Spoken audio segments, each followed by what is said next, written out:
salam sejahtera Buletin 15 Januari. Anda bersama saya Athirah Aminuddin. Buletin hari ini implikasi kuliah atas talian terhadap pencapaian akademik mahasiswa Program Statistik Tahun 3 Universiti Kebangsaan Malaysia. Pada Mac 2020, semua IPT mengarahkan pelajar untuk pulang ke kediaman masing-masing. Hal yang demikian membawa impak yang besar terhadap cara pembelajaran mahasiswa. Semua mahasiswa dikehendaki untuk belajar secara atas talian. Laporan lengkap implikasi kuliah atas talian terhadap pencapaian akademik mahasiswa Tahun 3 Program Statistik Universiti Kebangsaan Malaysia. Terima kasih buat sahabat saya Athirah Aminuddin.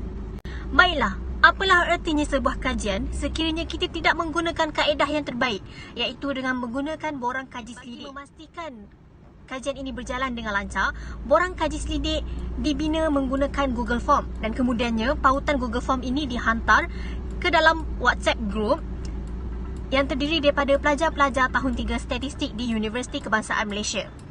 Di dalam borang kaji selidik ini terdiri kepada dua bahagian utama, iaitu yang pertama adalah bahagian demografik responden.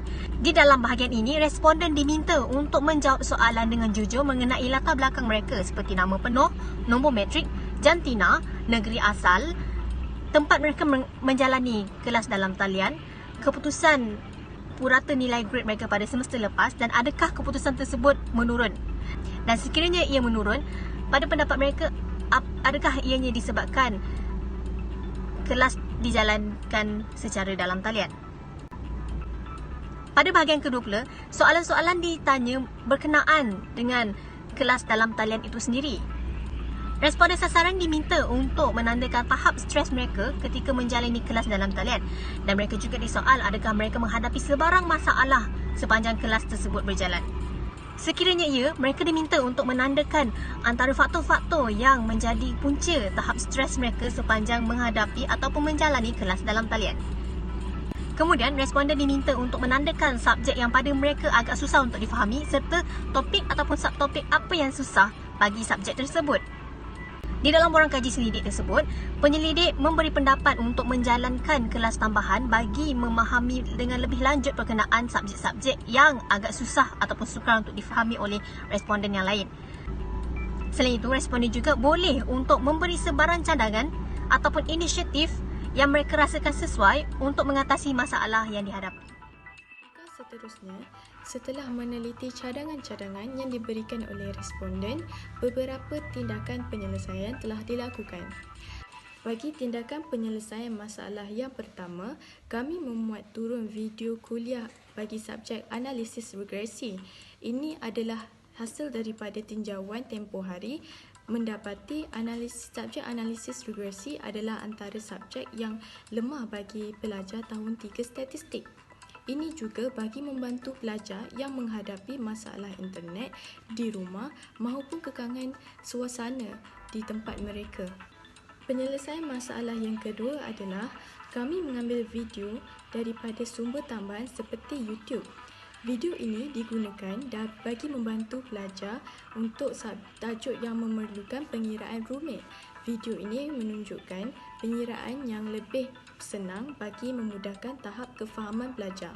Nota ringkas ini dibuat berdasarkan maklumat-maklumat yang dapat daripada nota pensyarah, pendapat daripada pelajar yang telah mengambil subjek ini dan lulus dengan cemerlang, dan juga sumber-sumber tambahan seperti Google, YouTube yang boleh dipercayai. Hasil daripada kesemua tindakan penyelesaian masalah yang telah dibuat, kami satukan kesemuanya ke dalam satu link Google Drive dan kemudian link tersebut diberikan kepada semua pelajar melalui email.